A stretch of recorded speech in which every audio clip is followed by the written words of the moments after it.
Right, how's it going? We're back with another video. I've been away. I missed out on the Palace, the El Palace games, the FA, not the FA Cup, the Carabao Cup, and the league game. Apologies for that.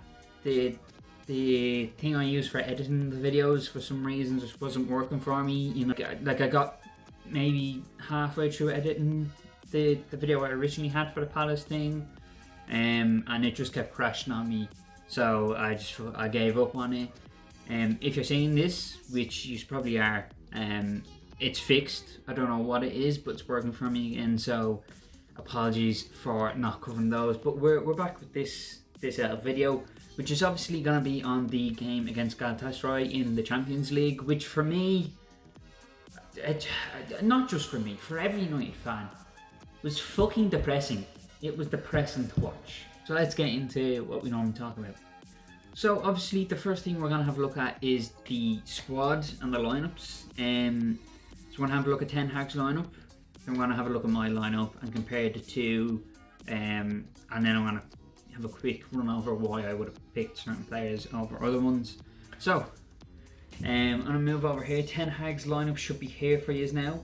Obviously, you know, if you didn't see it, we had Onana in goal, which I wasn't sure about. Then a back four. The way he ran was a 4-3-3, which I can kind of get slightly. I think he was trying to have a more evened out team, which it just didn't work for us, you know. Back four of from right to left. Delo, Varane, Lindelof, Amrabat. I'm just looking over here because this is where I have my notes, if you're wondering. The three midfielders, that midfield three, I'm not sure about. I don't think it really worked out.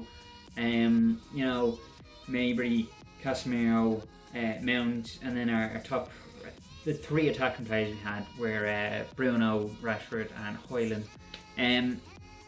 So yeah, that was Ten Hag's lineup. Now we're going to quickly move on to mine. And not only would the way I would have played the formation be different, some players that I think should have been in that squad and haven't been seen for a while get into my squad, and I'm going to talk about the few that might make people go, I'm not sure about that one now, mate. So the way I would have ran is I would have ran a 4-2-1-2-1. You know, so we would have had two centre mids, an attacking mid, wingers, and then obviously a striker. So the back four, for me, would have had Lindelof on the right. Not only has he played on the right for us a couple of times, he did it at Benfica. Then a centre back pairing of Varane on the right, and I actually would have put McTominay on the left. I was considering Evans, but just with how quick some of the attacking players from Galatasaray are pace-wise, I just wasn't sure Evans would have been able to, you know, keep up with them for however long I would have played him. So I went McTominay because, again, like Evans, I'm not playing Maguire. It's just that bit slow, you know. So maybe a bit of a controversial opinion. I would have been playing McTominay at left centre back, and then as our left back, I would have played Delo. Out of the few that are available, I think that was probably a smarter choice than who we actually played. The two centre mids I would have ran is I would have put Donny on the right, and I would have put Amrabat on the left side of our centre mid. And then I would have Bruno as our attacking mid. Like, if you look at that, right, for me, Donny is a very box-to-box midfielder. You know, he's not too attacking, but he's not too defensive. He's that nice in the middle. Bruno's our attacking midfielder. He is. He just is a pure attacking midfielder. Plays in, assists, all that. And then Amrabat's the more defensive midfielder. So I just think that's a more balanced midfield, and I think that's what we needed. We needed a nice balanced midfield, a mixture of different qualities, different strengths essentially, which I felt the three that were selected for that game didn't really have. You know, we had a defensive midfielder and two attacking midfielders, and that's kind of it. Now, on our wings, I'm putting Pelestri on the right, and I'm putting Garnacho on the left. I don't want to hear anyone say Bruno can play on the right, Rashford just starting left. Me fucking bollocks. Me bollocks. Rashford has done so much of dropping his head and giving up, right? And I know he's one of our better players. Again, like any other video that I've done where I've talked about how I think Rashford wasn't great, it's not a get rid of him, sell him. It's pick the player who gives more to the team. Garnacho gives more to the team when he plays. He just adds that something that I feel Rashford is lacking at the moment. And Pellistri is a right winger. He needs more game time. Like, I would stand by this. I think Pellistri is a better winger than Anthony. I do. Right? You want your winger to be able to obviously go up and down, which he does. I think he's a better defensively than Anthony. He pings more crosses in, and he's not a one-trick fucking pony. He doesn't just put it on his left and shoot, or just spin around circles. That's all I've seen from Anthony. Do I think his price tag was earned? No. I think we were played for that 80 million, and I think, in my opinion, Pellistri should start on the right. I think he should be given more chances. Sancho, I would have said, should have been starting on the right a couple of weeks ago, but after the shit he pulled with the tweet, no. And then Højlund would have been up as a striker again, just is what it is. So quickly, before we move on to talking about performances and all that, I thought we'd win 1-0. We didn't. We got fucking battered, in my opinion. We got absolutely battered. 3-2 is a disgrace. That team performance was a disgrace. And we're going to quickly have a look at performances now. So, I've talked about it with the lineups. I've talked about it with the predictions. That performance was awful. Let's say there was nothing good about that performance. Okay? Now, for me, in my opinion, Ten Hag was to blame for that loss. He was. I don't think the squad he selected was right. And I think the subs he made, they weren't awful subs. They were just too late. Right? So I'll give you a quick idea of when the subs were on if you didn't get to catch the game. Or if you just went aware of the times the subs were made. So he brought Eriksen on from Avery on the 46-minute mark. Not too bad, Garnacho came on at the 68th minute, right? Anthony came on in the 85th minute, and Martial came in on essentially the 90th minute. How are you going to make those subs at that late of a time? The last two are a joke.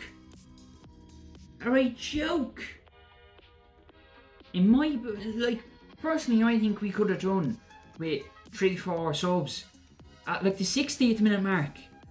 Eriksen's substitution, not too bad, right? Garnacho, 68th minute, it's in around that range. But the 80th minute, the 85th, anything past the 70th, 75th minute is pushing it. You're giving them 15 minutes to get on and change something. That's not gonna happen, right? It's not. The squad was so wrongly chosen. The players chosen were wrong. Bruno shouldn't have been on the right. Rashford shouldn't have been on the left. Pellistri and Garnacho should have been starting. And then maybe you pull Pellistri or you pull Garnacho off at the 68th minute and then you put on Rashford. Don't start him. Don't. Because the minute we lose, the minute we go down a goal, or the minute it starts getting later into the game and there hasn't been a goal yet, Rashford's head drops. Now I don't know whether it's personal problems or what it is with him, but it's dropping. And we don't need that now. This squad, this team, is in a fucking crisis. The whole club is fucked. Granted, there are a number of injuries which then hampers the selection of players Ten Hag can choose from. That's fine. Right? The shit Amrabat and some of the things I've heard and seen about Amrabat might be a flop already. One, I'm not sure he's still fully fit yet from his back injury. Two, he's not a fullback. So if you're out there, if you're a United fan, it makes it even worse that you're saying Amrabat is a flop. He's fucking injured still, I think, and he's out of position. Some people are having a fucking go at Mount. He's not doing enough. Lads, he's still not back long from an injury. Chill out, right? People blaming Onana and having a shit fest at Onana. Do I think it's deserved? No. Do I understand the frustration? Yes. I'm not sure if I put it in or whether I touched on it, but I would have put B in there over Onana in goal. And I saw this as well. You know, this was leaked early, a couple of hours before the game was even kicked off. That B in there would start. You know, and maybe that was the plan, and then there was the leak, and then they would fuck it, get Onana in. I don't know. I just personally think it would have been a smarter option to play the Turkish keeper. The keeper whose whole career before joining United was in Turkey. How are you not playing him? I don't, like, how? He will know how the Galatasaray manager plays as well. How he wasn't selected baffles me. It baffles me. Onana is low on confidence, you can tell by him. And the more you play him, and the more he does bad, the more shit you're going to get. So how about you do this? You take him off for this game, you sit him down, you go, look, being there knows these more. He knows their shit, he knows they're good players, he knows they're bad players, he knows how the manager he has an idea of how they play. We're sitting you out for this one, right? Say we did play Bain there, and he played well, and we did well. Not only is it morale for the team, not only is it confidence put in and backing put towards Ten Hag, the supporters, the fans feel better. We're like, yeah, we've won it. We've won our game. We're going somewhere. It could be up. Who's to say, right? Who's to say next game? Say we play Brentford, Onana starts. Who's to say he can't break his wrist? Who's to say he can't get an injury? And then, say that happens, right? Then we have to throw Bayindir in there. Bayindir's then in a squad that lacks its confidence is going down. Morale isn't great. The manager's under pressure. The pressure's now on him because he's our only keeper, and Onana hasn't been doing brilliant for us. It's a list of things that will then bring on possible confidence issues in Bayindir. Could get to him. So I think you throw him in against a Turkish team, he does well. Onana gets a break of having abuse fucking hurled at him. Possible win, possible draw. I don't know, morale goes up, confidence goes up, everyone feels good. And then we go in to the Brentford game going, we should beat these. We will beat these, we did well in the last game. Onana's had time where he's not getting abuse. He then goes in and say he does well then. So that's two keepers that we have, given chances. Bayindir gets his shot, he does well. Onana comes back, he does well. The team's already been morale boosted from how I think it could have went with the Galatasaray game. It just works. You build and you build and you build. Little small things. Dashes of fucking confidence here there is what we need. Right, so that's the end of this video. Went on a bit of rant because that game just hit a nerve. Anyway, I'll stop fucking waffling. I'll let you go back to doing whatever you were doing. Thanks very much for watching. Have a lovely rest of your day, and I'll talk to you in the next one.